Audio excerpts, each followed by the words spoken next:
afternoon all. Mike Johnson here from BMC Software. I am the pre-sales consultant for the Trackit team here down in Tampa, Florida. We're going to be taking a look at a brief training-centric overview covering Trackit Helpdesk best practices and kind of your initial setup. Everybody's going to remain muted throughout the entirety of the presentation. Maybe towards the end when I'm ready to field some questions, we'll unmute depending on my total audience. I do have a few people still getting logged in, but we're going to go ahead and get going at this point. What you should see before you now is my Trackit instance, and what I have here is a clean build. This is exactly what you'll see when you first implement Trackit and get it up and running.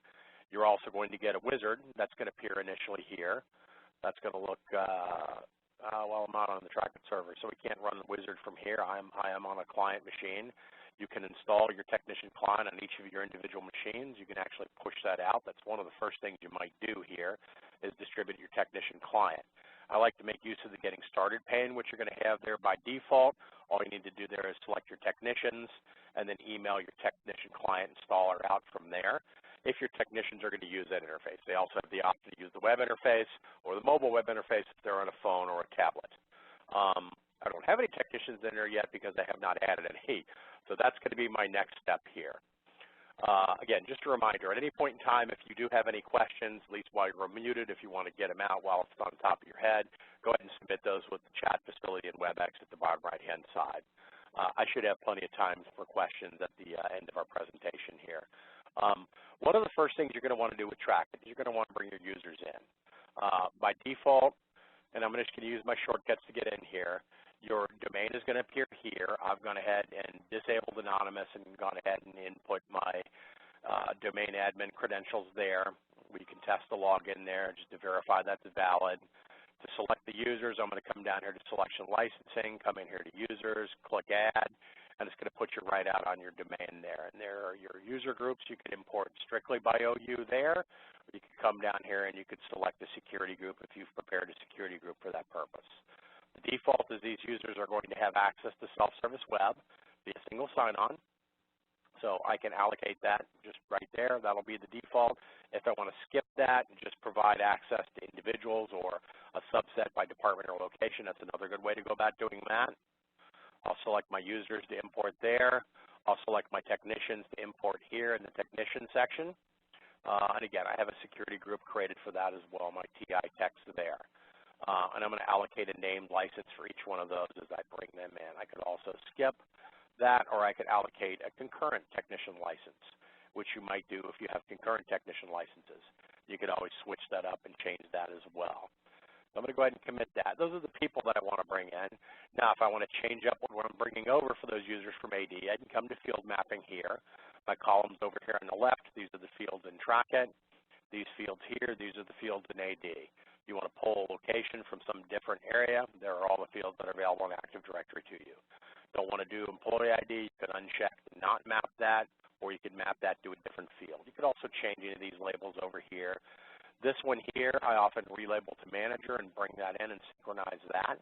I've not done that at this point. I'm going to go ahead and not synchronize that to anything at this point in time, so let's kill that. This is a process that you're going to want to automate. By default, it's set to every day at midnight. Mine's turned off because it's a demo environment. This allows you to update departments and name changes and phone number changes and things like that dynamically on the schedule that you set here. This is also going to, as you delete a user from AD, if they're in an OU or a security group that you're synchronizing, as soon as they're deleted from AD, they become an AD, what's called a tombstone object. Trackit will pick that up and automatically remove them from Trackit or disable their access depending on which way you want to go. For that to work, that's where you need to have a user specified here, and this will be a domain admin equivalent. You can enable anonymous otherwise, but if you want to automatically remove users from Trackit via your sync, you're going to want to have a user set there. For my initial import, I'm just going to click the Import Now button there, and that's going to basically go ahead and bring my users in, and we're done. My users are in. Now, I'm going to make extensive use of the shortcuts just to give you an idea of where everything is.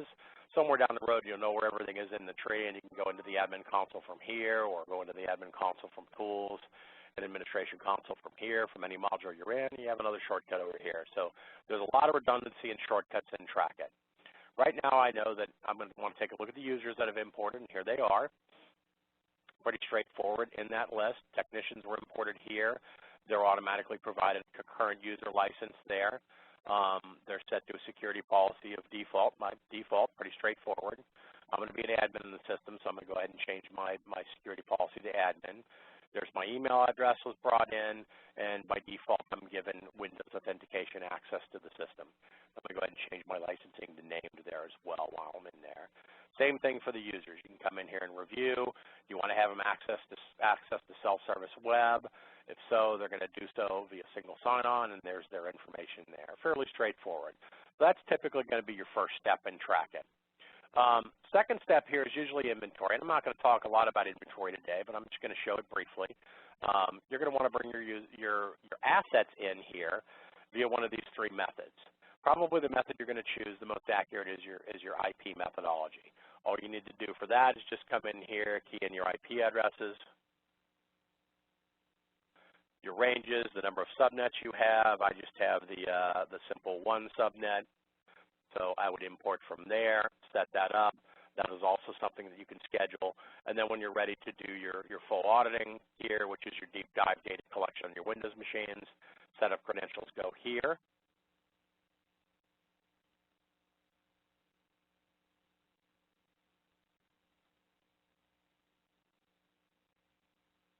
Like that. Again, same concept, test log in there, and you're ready to go there, and you're going to audit those machines on the schedule that you set here. In this case, I'm not going to have this run, so I'm going to go ahead and disable that for right now, because this is my test build. A couple different builds to track it. Now, the next area you're going to get down into is Helpdesk. Your key points in Helpdesk are here. You've also got shortcuts as you move module to module. All your modules are down here on the bottom left. You can choose your ticket layout here. You have a number of different starting points. An individual tech might look at my open work orders. A manager might start off with all work orders, and then you can tweak and modify your views from there by coming in and right-clicking, customizing, determining what columns you want in your given fields. If you want to create format rules, they have certain tickets stick out. Do you want to auto-refresh the grid or not there on the Preferences tab? Fairly straightforward. Do you want a preview pane or not? I'm going to go ahead and turn my preview pane off for now. You've also got additional shortcuts over here. So once you're ready to dispense with this particular preview pane here and turn that off, you can always get, for instance, the priorities and other common setup items for Trackit by using shortcuts over here on the left side. This is just a redundant link, and the idea is it puts you right to the right spot in the administration console. So my priorities are here. One of the first things you'll do is you'll set up your business hours, largely because your automation rules are either going to respect those business hours or they are not going to respect those business hours. So here I'm going to say my business hours are 8 a.m. to 6 p.m. So we'll just tick that up to 6 p.m. Monday through Friday. And then my other rules will either respect those or they will not, depending on how I set that up, and I'll show you exactly what I mean there. Your priorities, these can be set up in whatever schema you want. Trackit's a clean slate. You can click Add to add a priority there, or you can always right-click anywhere to add as well. My favorite priorities are normal, low, and the ever-popular critical or high priority. We'll go with critical. I like the sound of critical. So we'll go ahead and submit that. So now I have priorities in my system. Next order of business is my ticket types.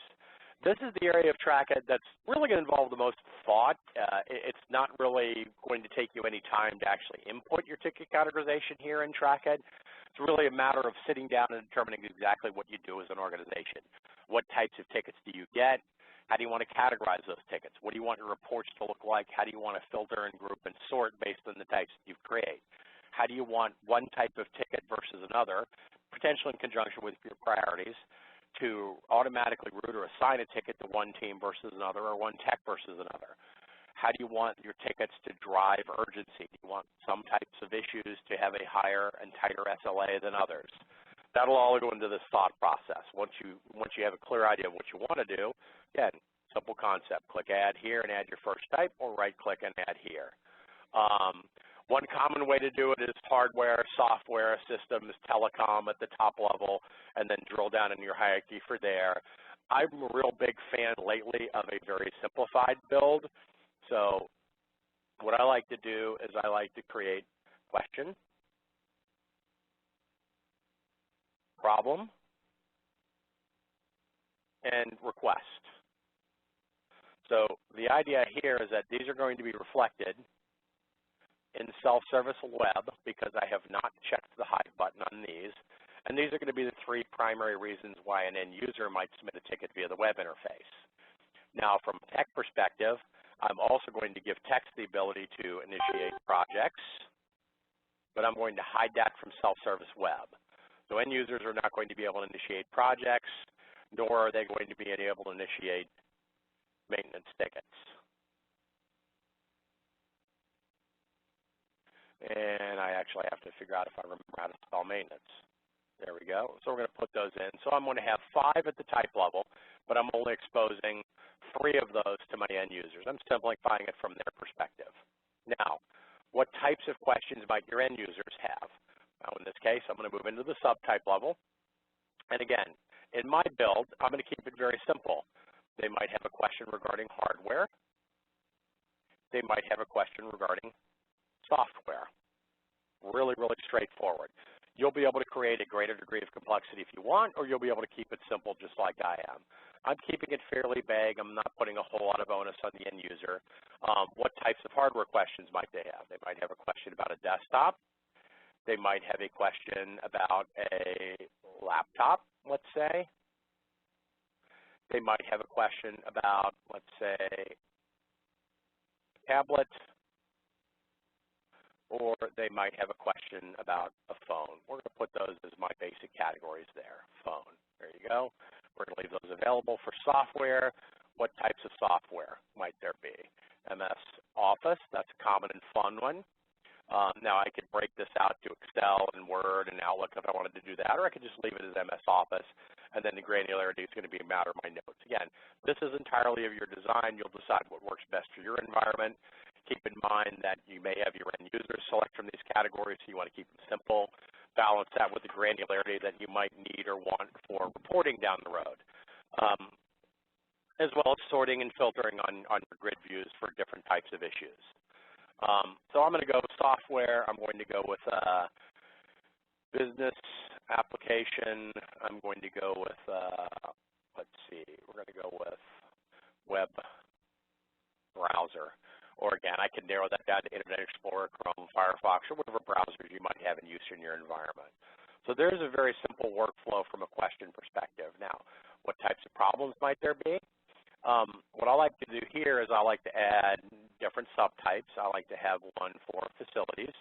We do have an awful lot of customers that use Trackit for facilities teams. So I like to have a facilities category here. You, of course, don't have to do that. You're going to use Trackit in whatever way makes sense for you guys to use it. I'd then like to have a local problem, only affects me, or a global problem.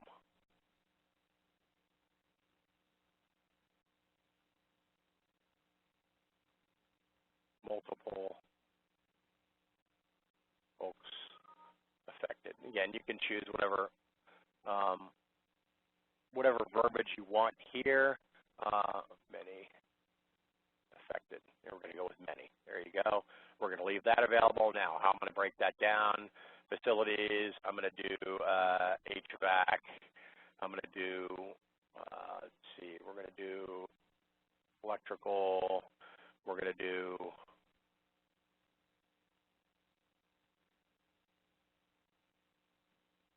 infrastructure, and we're going to go ahead and do plumbing.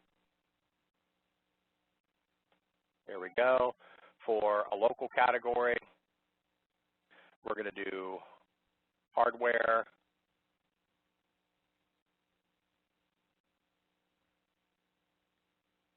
We're going to do business application.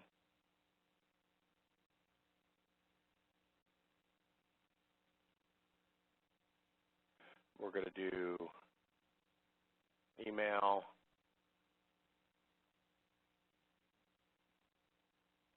We're going to do MS Office. So I'm going to keep mine fairly simple in my build, just something to get me very quickly up and running.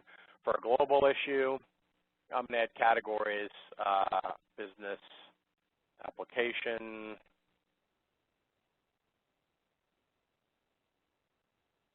internet. Always hate it when your internet's down.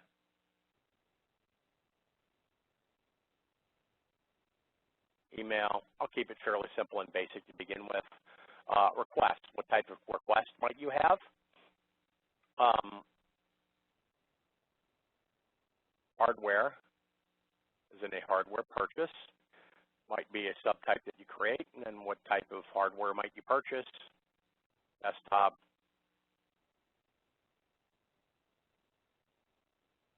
laptop,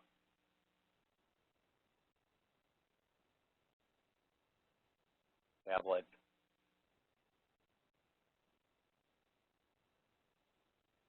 phone. We'll leave it at that. What other type of request might we have? Let's say share access request. Boom. Great. So access to what shares? Think in terms of maybe shares that are protected, things that you might want to also trigger change management or approve a workflow process for, such as the accounting share. Maybe if you're in healthcare, maybe a patient records type related share, something like that. What other types of requests might we have in the system? HR, new hire is another good one. You might decide that you want to break that out by department, accounting department,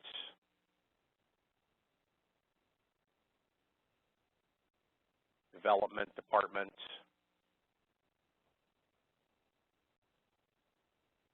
marketing, whatever departments you want there, and you can lay that again, however you want it. A number of different projects and maintenance-related items, again, same kind of concept. You can get the idea. I can add subtypes and categories from there, and then I have a nice tree structure. Once I have that and that exists, when I come in here and if I'm going to do a new ticket, I'm going to have those options available to me here. I have my type. If I select problem, is it a global problem or is it a local problem? Is it related to email? Is it a maintenance issue? Is it a question regarding what? Regarding hardware, what hardware? Or regarding software, what software? So I have that pre-filled. So I have some ways to categorize my tickets. Now what I want to do is I want to create some workflow rules behind that. That's going to get me into my shortcuts over here in the help desk. Now, what I usually recommend is you set up defaults for your two basic workflow policies in Trackit. Those are skill routing and event policies. Skill routing is ultimately going to determine to what team or what technician a ticket is automatically assigned. What I recommend there is that you do set up so that, at least by default, your tickets are assigned to a team rather than an individual tech. Quick way to do that is you can do that on the fly here. So I'm going to do add. I'm going to call my first policy the default. I'm going to leave my matching criteria unselected. Matching criteria is going to tell you when a policy applies. If you leave it blank, that means it applies to every ticket that you have. The exception would be any second, third, fourth, fifth, however many skill routing policies I want, which will automatically override the default that I'm going to create because they will have one or more of these matching criteria selected. Now, I could by default assign to an individual, administrator, a Joe Tech, me. In this case, I'm going to add another tech on the fly. Anywhere you see a green plus there, it means you can add a technician on the fly. And this is going to be a very special technician. This is going to be a technician named Helpdesk. Great. What's special about this one? Well, this is not going to use a license because this is not going to be an actual human being. I could associate it to a particular department if I wanted. However I wanted to do that, not going to have a username and password. The key here is that we're going to have a notification address, helpdesktex@domain.com. And that way, when a ticket comes in and it's automatically assigned to the help desk, you can send an automated notification to the help desk to let them know that a ticket's come in. Since that's the default now, once I come back over here to new work order, if it's automatically going to be assigned to the help desk. Now, what situations might override that? Well, let's add another skill routing policy here. If it is a critical issue, I'm going to trigger that based on the priority of critical having been selected, and I'm going to assign that to a different team in this particular case. Could be direct to an individual, could be a different team. I'm going to call this the systems team. I'm going to ease her in systems. There we go. That's a little bit better. Again, no license file there, and distribution address, systems team at domain.com. This way you can automatically send a notification to the team. That way your techs don't necessarily have to be watching track it like a hawk. So this is going to apply automatically when the priority of critical is selected.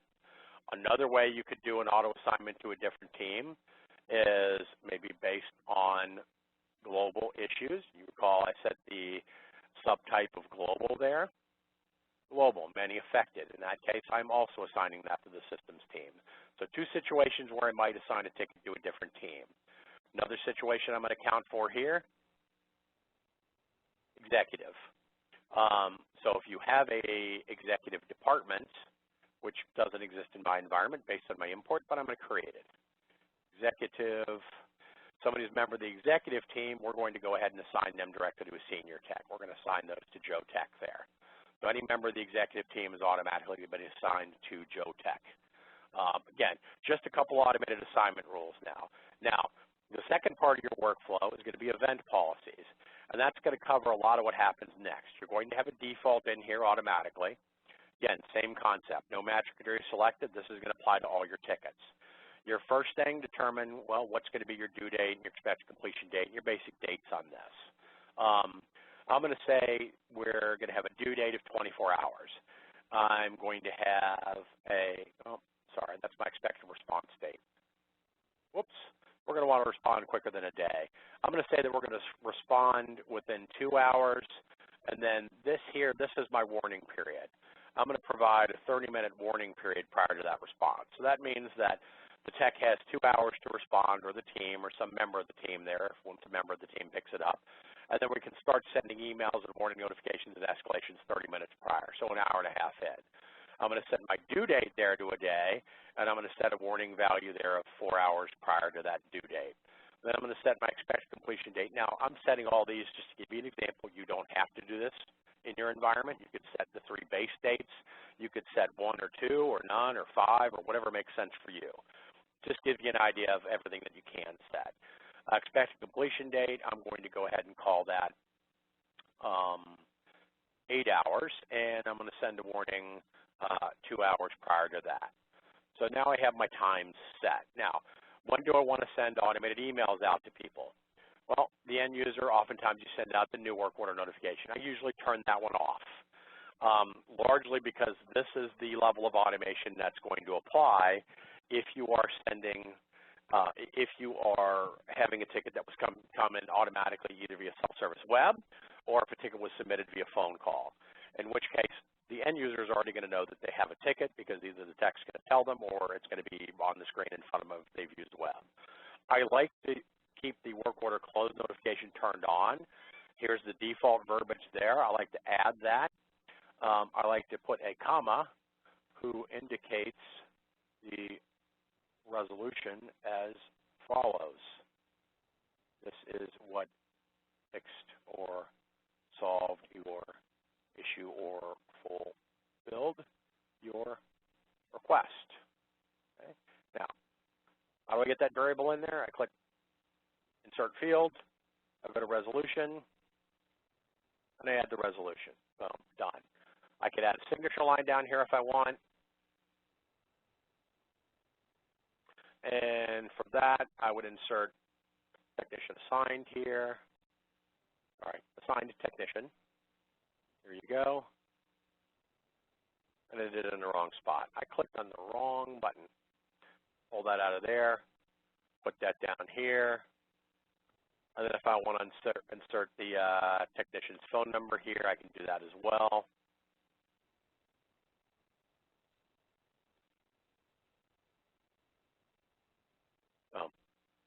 And then I've added a signature line there. So I'll fine-tune that notification. So in your notifications, what you basically have here is you have the three sets of people that you could notify: the requester, the assigned technician or team, and the escalation pointer manager. I choose which areas I'm going to send those notifications. If I want the end user to get a notification every time the status of the ticket is changed, I click that one to select it. Then I can fine-tune what's in there. If I want to include the technician notes there, I just add the technician notes. Boom. And then they'll receive that automatically in that email when they get it. For an assigned technician, what I want to let them know, or a team, is that a ticket's come in, it's new, or a ticket's been modified by someone other than the assigned technician. That means the end user has gone into the web interface and added notes to the ticket, which would trigger this notification, or it means that an end user responded to an email that they received, either manually sent from a ticket by a technician or one that went out automatically based on any of your rules here. And that'll send an email to the tech. Again, the idea is so that your techs don't necessarily have to be watching the ticket like a hawk. I often like to turn on this one, due date approaching, and maybe the expected completion date overdue. Any of these warnings, these are nice triggers to the tech, let them know, hey, here's an email, this ticket's approaching its due date. You may also want to send those to your escalation pointer manager, maybe prior to the ticket becoming overdue, so maybe to that one.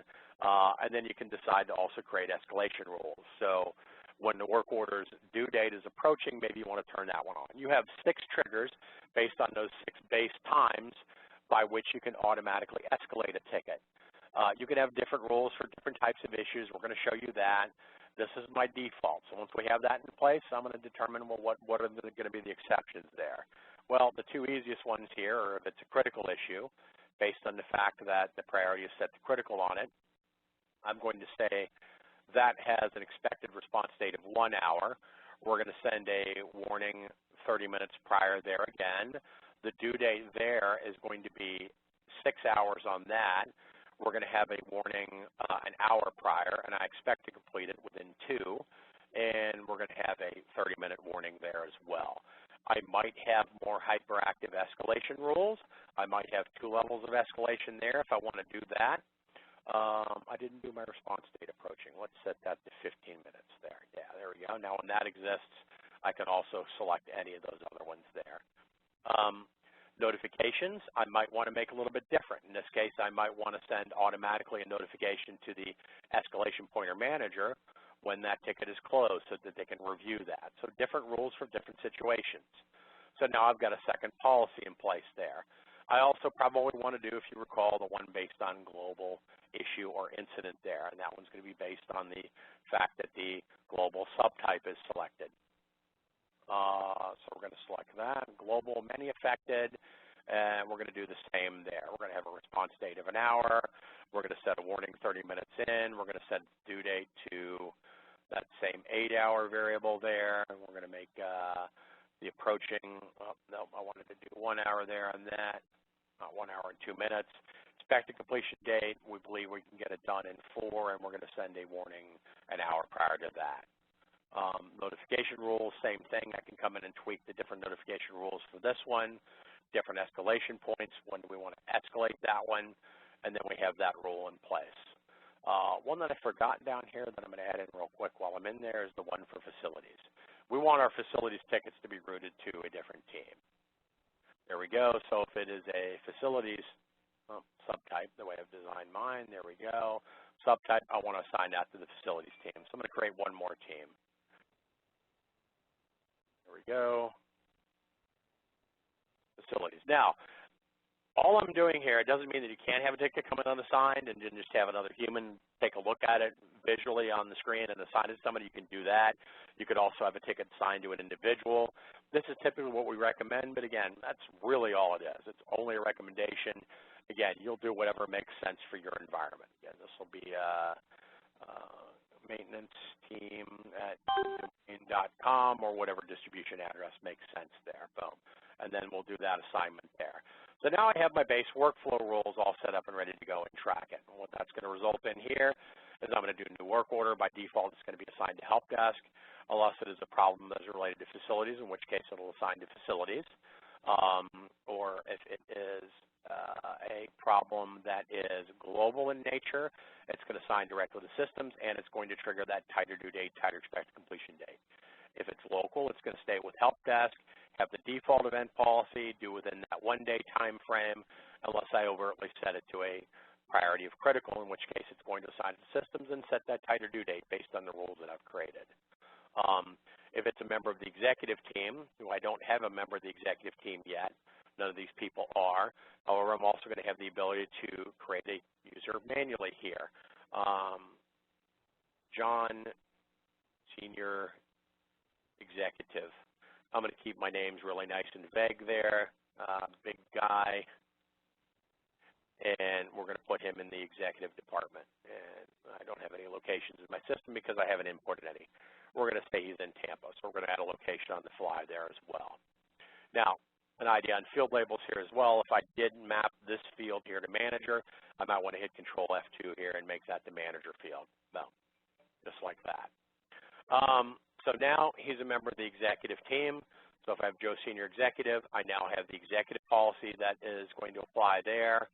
And if I get rid of that priority there, then it goes back to the default, but I am assigning him directly to senior tech based on the fact that he's an executive. Pretty straightforward there. Now, another thing you can do in Trackit, we come into this ticket here, you can change your tab layout, how this work order view is set up.